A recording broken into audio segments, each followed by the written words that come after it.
நம்ம எல்லாருமே மொபைல் மூலிமா பணத்தை கொடுக்கவும் சரி, பணத்தை வாங்குறதுக்காகவும் சரி, நம்ம பயன்படுத்தக்கூடிய ஒரு மெத்தட்னு பார்த்தீங்கன்னா, கியூஆர் கோட் ஸ்கேனிங் தான். இந்த கியூஆர் கோட் ஸ்கேனிங்கை யார் எப்போ கண்டுபிடிச்சாங்கன்னு பார்த்தீங்கன்னா, 1994ல் டொயோட்டாவோட சப் பிரான்ச்சான டென்சோ வேவ் கம்பெனியில் ஒர்க் பண்ணிக்கிட்டு இருக்க ஒரு ஜாப்பனீஸ் இன்ஜினியரான மசாஹிரோ ஹராங்கிற இவர் தான் கண்டுபிடிச்சிருக்காரு. இவருக்கு இந்த ஐடியா வரதுக்கு காரணமாக இருந்தது பார்த்தீங்கன்னா, கோன்னு சொல்லக்கூடிய ஒரு ஜாப்பனீஸ் போர்ட் கேம் தான். இந்த போர்ட் கேமை அவர் விளையாடும் போது அந்த போர்டோட வியூவை பார்த்து தான் இவருக்கு இந்த ஐடியா வந்ததாக சொல்கிறாரு. அதே போல் இவர் ஒர்க் பண்ணிக்கிட்டு இருந்த கம்பெனியில் கார் பார்ட்ஸை ட்ராக் பண்ணுறதுக்காக யூஸ் பண்ணது தான் பார்த்தீங்கன்னா பார்கோடு. அதாவது இது ஒன் டைமென்ஷனல் கோடுன்னு கூட சொல்லுவாங்க.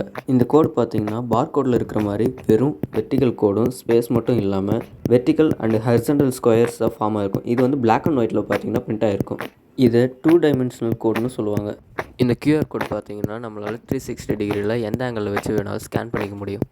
அதுக்கு காரணம் இதில் இருக்கிற ஒரு சில ஸ்கொயர் பாக்ஸஸ் அது கொடுத்துருப்பாங்க. அது எதுக்காகனா அதோட ஆங்கிளை ஐடென்டிஃபை பண்ணுறதுக்காக. இந்த கியூஆர் கோட் பார்கோடோட ஏன் பெட்டர்னு சொல்லலாம்னா, கியூஆர் கோடில் பார்த்தீங்கன்னா மோர் தென் 7000 கேரக்டர்ஸ்க்கு மேலே நம்மளால் ஸ்டோர் பண்ண முடியும். அது மட்டும் இல்லாமல் கியூஆர் கோட் பார்த்தீங்கன்னா 30% டேமேஜே ஆனாலும் அதால் டீகோடிங் மூலமா நார்மலாக ஒர்க்கும் பண்ண முடியும். அதே போல் குயிக்காக ரெஸ்பான்ஸ் பண்ணவும் முடியும். இதனால தான் இதை நம்ம கியூஆர் கோட்னு சொல்கிறோம். அதாவது குயிக் ரெஸ்பான்ஸ் கோட்.